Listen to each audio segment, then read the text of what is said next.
Hi, TJ Lynch for Roatan.com. Roatan Island is serviced by one utility company here that provides power to the entire island. That company is Roatan Electric Company, or RECO for short. And today we're going to talk with Richard Warren, the General Manager for RECO.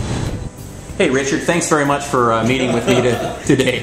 Well, good to be here. Right on. I'm glad everything's working good. Hey, you know, Roatan Electric Company, you guys are the power authority for the island. Okay. Well, kind of we are. Yeah, we are the electric utility, and that can be considered as a power source.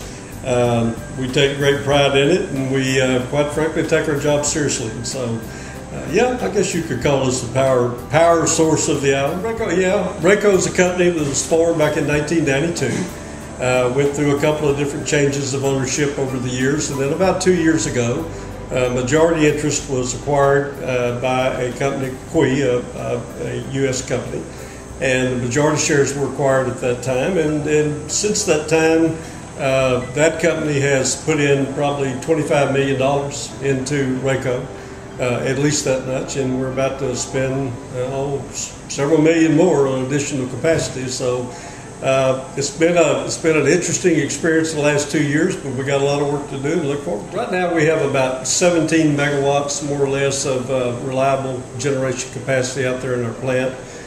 We have only 2 rental units now left. The rest of that's our RECO, primarily Wärtsilä diesel generation. Right now our peaking load is about 11 megawatts. Last year during Semana Santos at Easter, we went up to 13.2. And so we have no reason to believe it won't be at least that high this year again. And we'll be prepared for it. At least that's what our game plan is. In the future, we look to grow probably somewhere between 10 and 12% a year, something in that range. Currently we have about 11,300 customers, meters, in service. When I got here a little less than 2 years ago, we had 8,900. Our current rates at RECO were established in 1996. They're completely outdated. We are currently, we have a tariff filing before the Energy Commission of Honduras. We made that filing in June, and we're looking to get some resolve to that very soon.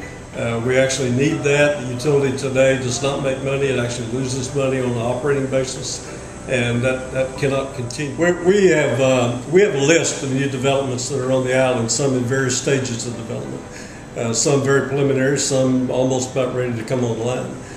We have all of those plans in our 5-year forecast, and so we're planning to provide adequate, reliable electricity for each development that comes on. But currently, right now, all of our generation is diesel-fired, hydrocarbon diesel-fired. We don't see an end for that anytime really soon, except that probably within the coming future, within the next year or two, we'll probably be in the, we're looking at wind power. We've also had people come in and talk about solar power. We believe that the future of this island is not just in diesel-fired generation. We believe that renewable energy is going to be a part of our mix for the coming years. Yeah. Come on, TJ, I'll show you our generation building, show you some of our generators. Come on. Yeah. Yeah. Yeah.